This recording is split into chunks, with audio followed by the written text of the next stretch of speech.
acá en Vladimir a la Una con Luis Vicente León. Luis Vicente a la Una es nuestra etiqueta para el día de hoy. Bueno, Luis Vicente, este asunto de la pugna política, cuando se mezcla con elementos de esta naturaleza, evidentemente terminan debilitando la posibilidad de que la gente crea en la política como instrumento de cambio y fortaleciendo quizás salidas que no van a ser la mejor alternativa. Esos ejemplos los hemos visto en muchos países, ¿no? Por ejemplo, se ha utilizado muchas veces la lucha contra la corrupción como un elemento de distracción de los problemas centrales del país, o también como elemento subalterno de la pugna. Pero es evidente que es un tema que hay que atacarlo, ¿no? Hay que atacarlo donde aparezca y bueno. Yo creo que tiene un y tema. Tiene que ver con la reconstrucción de valores en el país, ¿no? Sí, aquí hay dos temas que yo creo que tocas o colocas sobre la mesa. El primero es, obviamente, bueno, mejor dicho, arrancando por el final, la necesidad de reconstruir el país, que no es solamente tener una planta eléctrica que funcione, una infraestructura que genere, que tenga la capacidad productiva petrolera, de gasolina, que pueda reconstruir la industria. También es el tema de valores en el sistema político. Y la reconstrucción institucional, que implica precisamente lo que tú decías, Vital. el contrapeso, Vital. los controles, precisamente, porque ahora, hay un si las instituciones tema, no controlan, pues, pero también están los temas de la realidad de la gente concreta que es importante abordarlo, ¿no? Pero el segundo tema tiene que ver con cómo el venezolano está viendo las cosas. No tenemos obviamente una encuesta sobre este evento porque es muy reciente, pero yo me atrevería a tirar una hipótesis sobre lo que va a pasar con todos estos temas. Vamos a tener obviamente el gobierno yendo directo a la yugular a tratar de destruir la reputación de la oposición, de Guaidó, de su equipo, alrededor de esos eventos de corrupción que han ocurrido en Cúcuta.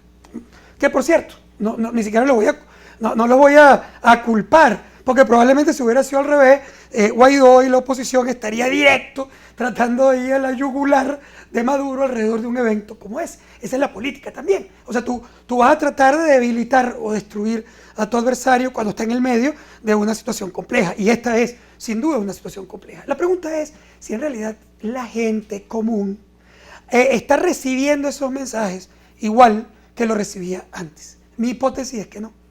Mi hipótesis es que la mayoría de la población está absolutamente escéptica de la información que se debate tanto en los medios de comunicación como en las redes sociales. La gente cree que, por ejemplo, que las redes sociales están formando la opinión pública y que tú lo que te lees aquí en el Twitter o en el Instagram o en las notas en Facebook o lo que ves aquí en los medios de comunicación es lo que la gente tiene en su mente y forma su matriz de opinión. Lo que estamos viendo numéricamente en las encuestas es que es muy poco el impacto, porque la población ha perdido, primero, la capacidad de sorprenderse. No se sorprende de nada. O sea, antes, si tú abrías un periódico, cualquiera de esas noticias que hoy son 5 en la primera página, una hubiera tumbado un gobierno, desestabilizado un partido, o sea, hubiera sido una debacle. Hoy es una noticia más dentro de las N noticias tenebrosas que el país ve a diario. Y eso tiene muy poco impacto en la opinión pública. Y lo otro es que mucha gente no cree lo que está ocurriendo. Por ejemplo, yo me atrevería a decir que una parte muy importante de la oposición va a decir que todas estas denuncias de corrupción en Cúcuta son mentiras, que es un invento del gobierno para destruir a Guaidó y a la oposición. Por cierto, vale la pena decir que a lo mejor no es el gobierno el que lo está inventando. Pero es que, perdóname, además no fue el gobierno que lo destapó. Ahí hay tuit de Almagro que de madurista tiene lo que tú tienes de magallanero, ¿no? Ahí probablemente más bien hay adversarios, por ejemplo, radicales en contra de los moderados. O es, por ejemplo, una cuenta de los que están en contra de los procesos de negociación política para destruir a aquellos que están avanzando en la búsqueda de algún acuerdo. Es decir, todo eso está pasando hoy. Pero la población es hoy mucho más escéptica sobre toda la información que se debate. Por lo tanto, yo no estoy tan seguro que esto va a durar, por ejemplo, un mes en la opinión pública. Y a lo mejor cuando me vuelvas a invitar a un programa, a lo mejor estamos hablando de una cosa tan absolutamente distinta y ni te acuerdas de lo que estamos hablando sobre el tema de Cúcuta, porque pasa completamente de moda. Es decir, la opinión pública está hoy muy escéptica sobre los temas. no entiende nunca qué es verdad y qué es mentira, y está viviendo en una especie de guerra de pinochos, donde termina pensando que todos los voceros terminan siendo muy mentirosos. De uno y otro lado. De todos los lados. ¿Y a qué conduce eso, Luis Vicente? Bueno, ahí viene el tema que tú colocaste sobre la mesa, que cada vez se hace más difícil convencer a esa población de su lucha o su búsqueda por cambios. Quiere cambio, pero no sabe con quién producir ese cambio. Es decir, comienza a tener cada vez más dificultad por identificar la gente que puede liderizar ese proceso de cambio. Y además, puede ser que ella prefiera uno a otro. No cabe duda numéricamente que la mayoría de la población prefiere, en la encuesta, por ejemplo, terminada en el mes de abril, de mayo, la mayoría de la población todavía apoya a Guaidó muy por encima del grupo de personas que apoya a Maduro. Estamos hablando de una relación de más de 5-1, porque Guaidó todavía tiene más del 50% de respaldo popular y el presidente Maduro tiene apenas 10% de popularidad. Es decir, el presidente de la Asamblea Nacional, que además es quien se presenta como el presidente encargado por parte de la oposición, más que quintuplica la conexión popular que tiene el presidente, digamos, de la República en control territorial, que obviamente el chavismo rescata como su presidente legítimo y constitucional. ¿Qué pasa? Que si tú estuvieras frente a una elección, eso sería un problema para Maduro, porque tú no puedes ir fácilmente a una elección cuando tu adversario te quintuplica en términos de popularidad, pero no estamos frente a una elección. Es decir, Maduro dice que no hay elecciones presidenciales sino dentro de 5 o 6 años, cuando vuelva a corresponder, porque él apela a la elección anterior como la elección legítima y por lo tanto habla de que lo que viene es una elección de Asamblea Nacional.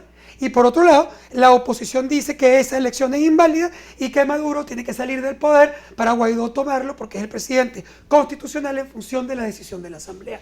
Ahora, si tú le preguntas a la oposición, ¿cómo tú logras que ese objetivo tuyo se materialice? ¿Cómo logras que Guaidó tomara en efecto el control territorial del país?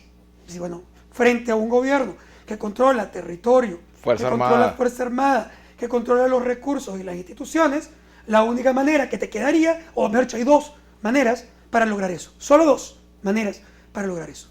Una, la fuerza.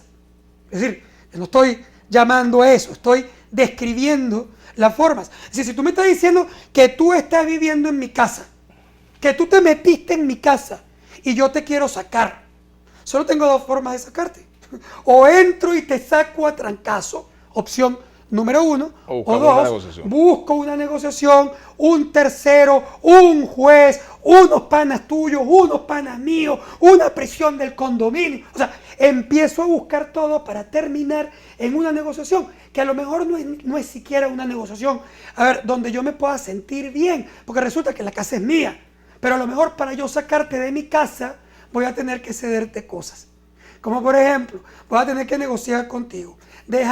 A lo mejor voy a perder el jardín de la casa, que te lo voy a tener que entregar. A lo mejor voy a tener que seguir pagando un alquiler de donde tú te vas a mudar. Y a lo mejor te vas a llevar mi nevera, mi horno de microondas. Es decir, ¿me gusta eso? No, pero es una vía de negociación política. Tenemos que ir a la pausa, Luis Vicente, pero antes de irnos a la pausa, 2 cositas. La primera es que efectivamente en toda esta situación no queda otra cosa sino también, bueno, la toma de decisiones. O sea, o aliento una salida política al conflicto o escucho a los extremistas. Pero tú no puedes estar un día vas a Oslo y otro día vas al distribuidor Altamira a tratar de tumbar el gobierno por allí. O sea, es un tema de definiciones y le corresponde a quienes tienen la posición de dirigir el momento político actual en la oposición. Pero esa es una decisión que ellos deben tomar, ¿no? Y vamos a evaluarla. Pero antes de la pausa, queríamos hacer un comentario pues, sobre el lamentable fallecimiento de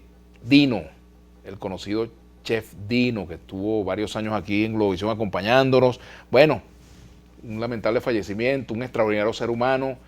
Además, quiero una anécdota personal. Me acompañó durante un tiempo que yo estuve unos 15 días con una infección respiratoria, producto de un polvillo en el edificio donde yo vivía, de una contaminación allí que había. Y bueno, en esos 15 días que yo tuve reposo, pues veía el programa de Dino y con eso me alentaba, ¿no? Dino era un tremendo ser humano y la verdad que lamentamos su fallecimiento. Todos en Globovisión estamos muy tristes con el fallecimiento de Dino, que bueno, que descanse en paz. Hacemos la pausa y ya venimos. A la gastronomía nacional. Desde su historia venida de Italia, supo interpretar la gastronomía criolla, aderezándola con canciones y comentarios jocosos. Nació el 12 de septiembre de 1937 en un pequeño pueblo del sur de Italia llamado Acquaviva del